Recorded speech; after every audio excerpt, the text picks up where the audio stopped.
ABP news आपको रखे आगे। जो मुगल बादशाह औरंगजेब करीब 500 साल पहले दफन हो चुका है, उसके नाम पर महाराष्ट्र में सरकार में शामिल पार्टियों के भीतर ही घमासान मचा हुआ है। महाराष्ट्र के औरंगाबाद शहर का नाम संभाजी नगर किए जाने के मसले पर जो सियासी विवाद खड़ा हो गया था, उसे सीएम उद्धव ठाकरे के बयान ने एक नई बहस में बदल दिया। उद्धव ठाकरे का कहना है कि औरंगजेब सेक्युलर नहीं था।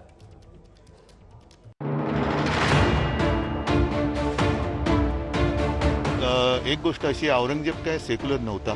नहीं, ऐसी गलती नहीं होनी चाहिए। हम उस मुद्दे पर ठाम है।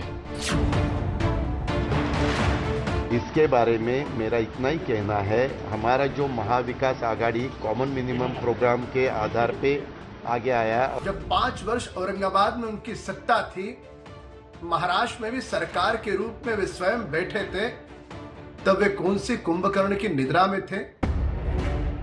औरंगाबाद का नाम बदलकर संभाजी नगर किए जाने के विवाद के बीच अब बहस ये छिड़ गई है कि जिस औरंगजेब के नाम पर औरंगाबाद का नाम पड़ा, वो सेक्युलर था या नहीं।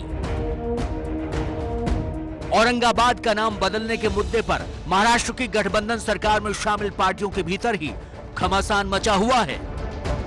मुख्यमंत्री उद्धव ठाकरे ने ये कहकर एक नई बहस छेड़ दी है कि औरंगजेब हमारे संविधान में शामिल सेक्युलरिज्म की विचारधारा में फिट नहीं बैठता। नवीन काय केले? मी नवीन काय केले? जे वर्षानुवर्ष बोलत आलेले, जे स्वतः शिवसेना प्रमुखांनी तेच केले आणि तेच मी करणार। पण काँग्रेस एनसीपीचे नेते असे म्हणतात की महाविकास एक गोष्ट अशी, औरंगजेब काय सेक्युलर नव्हता, त्याच्यामुळे आमच्या अजेंडामध्ये सेक्युलर हा जो शब्द आहे त्याच्यात औरंगजेब बसत नाही। मुख्यमंत्री उद्धव ठाकरे ने ये बात उस ट्वीट के बचाव में कही है जो कि उनके दफ्तर के आधिकारिक ट्विटर हैंडल से ट्वीट हुआ था और जिसमें औरंगाबाद को संभाजी नगर लिखा गया था। ये ट्वीट गठबंधन की सहयोगी कांग्रेस को बहुत नागवार गुजरा। जो दस्तावेज है वो तो सरकारी है, तो सरकारी कोई दस्तावेज हो उसमें इस तरह की गलती नहीं होनी चाहिए। इस तरह की वापस अगर गलती होती है जो अभी हुई, उसके बाद कांग्रेस का स्टैंड क्या रहेगा? नहीं, ऐसी गलती नहीं होनी चाहिए। हम उस मुद्दे पर ठाम है। इसके बारे में मेरा इतना ही कहना है, हमारा जो Maha Vikas Aghadi common minimum program के आधार पे आगे आया और पिछले 1 साल उसके बारे में काम कर रहा है, तो ये जो इशू है इसके बारे में हम बैठेंगे और बात करेंगे और अच्छी तरह से रास्ता निकालेंगे। तो औरंगाबाद का नाम बदलने की कोशिशों पर मचे विवाद के बीच महाराष्ट्र की गठबंधन सरकार के 2 बड़े दल कांग्रेस और एनसीपी शिवसेना को कॉमन मिनिमम प्रोग्राम की याद दिला रहे हैं। लेकिन अब उद्धव ठाकरे ने एक नई चर्चा छेड़ दी है कि औरंगजेब सेक्युलर नहीं था। दरअसल आम लोगों के बीच औरंगजेब की छवि हिंदुओं से नफरत करने वाले धार्मिक उन्माद से भरे कट्टरपंथी बादशाह की है, जिसने अपने राजनीतिक उद्देश्यों को पूरा करने के लिए अपने बड़े भाई दारा शिकोह को भी नहीं बख्शा। यही नहीं, औरंगजेब ने अपने बूढ़े पिता शाहजहां को उनके जीवन के आखिरी 7.5 साल तक आगरा के किले में कैदी बनाकर रखा। जवाहरलाल नेहरू ने भी अपनी चर्चित किताब डिस्कवरी ऑफ इंडिया में औरंगजेब को एक धर्मांध और पुरातन पंथी बादशाह के रूप में पेश किया।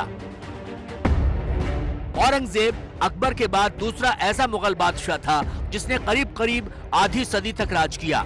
औरंगजेब भारत पर राज्य करने वाला छठा मुगल शासक था।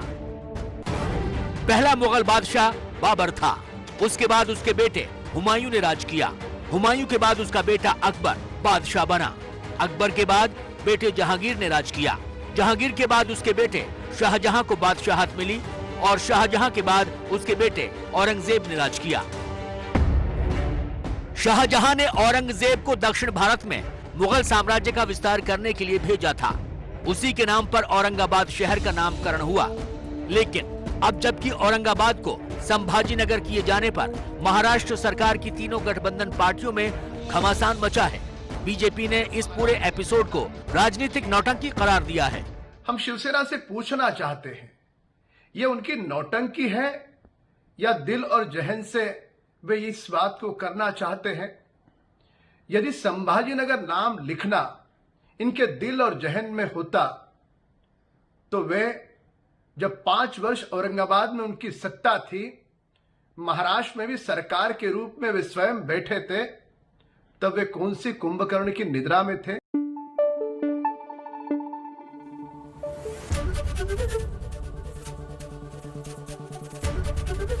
एबीपी न्यूज आपको रखे आगे।